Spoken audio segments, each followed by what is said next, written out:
नमस्कार. हे आपण न्यूट्री चॉईस बिस्किट घेतलं आहे. हे 7-8 बिस्किटं घ्यायची आहेत. मिक्सरमध्ये त्याचा चुरा करून टाकायचे आहेत. हे बघा, आता मिक्सरमध्ये याचा चुरा करायचा आहे. चुरा करून झाला मिक्सरमध्ये, तर हा एक हापूस आंबा कापायचा आहे. कापून त्याचे असे चौकोन छोटे छोटे भाग करायचे आहेत, छोटेसे. ते करून झाले की आता हा बिस्किटचा लेयर, त्याच्यामध्ये मी बटर टाकलं होतं. आता हा चूरा आहे तो आपण ग्लासात टाकून घेऊया आणि त्याचा लेयर लावूया असा. आणि तो मी फ्रीजमध्ये ठेवला आहे सेट व्हायला.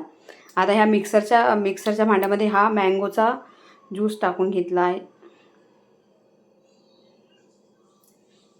हा मँगोचा पल्प टाकून घेतला आहे आपण.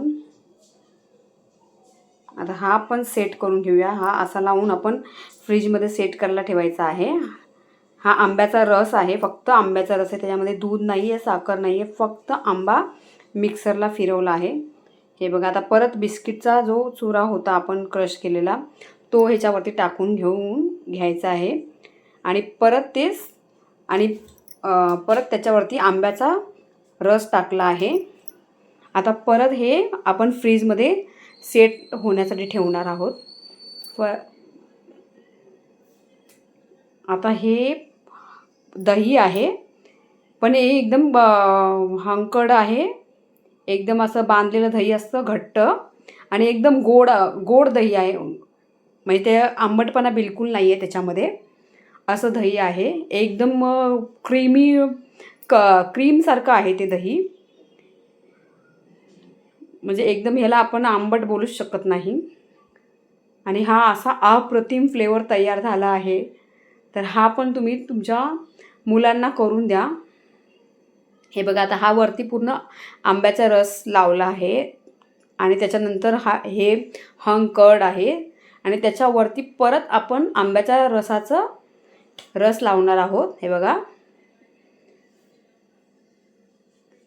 त्याची साल्टे काढून त्याची प्युरी करून घ्यायची आहे. आता हे वरती परत बिस्किटचा चुरा टाकलेला आहे आपण. ह्याच्यामध्ये थोडंसं बटर टाकून मी मिक्सरला लावला होता. आता हे आपले स्क्वेअर केलेले छोटे छोटे तुकडे मँगोचे, आंब्याचे, ते आपण वरती टाकूया गार्निशसाठी.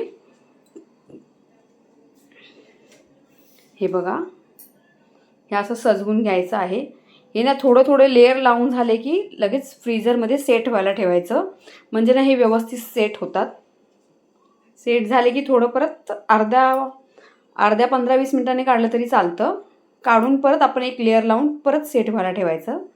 हे बघा, वरती सगळे आंब्याचे कापं ठेवली आहेत सजावटीसाठी. आणि एवढं सुंदर दिसतं आहे ना, तर मुलं एकदम खुश होतील. एकदम आईस्क्रीम खाल्ल्यासारखं हे होईल. आणि मँगो चीज केक खाल्ल्यासारखं पण. तर हे तुम्ही मुलांना करून द्या. हे बघा, आता वरती हे हंकट टाकलं आहे परत, आणि एवढं सुंदर झालं आहे. बापरे, एकदम ना आईस्क्रीमला एकदम हे हेल्दी पण आहे आणि मुलांना एकदम थंडगार असं सर्व केलं की मुलं पण खुश आणि सगळेच खुश होतात घरातली.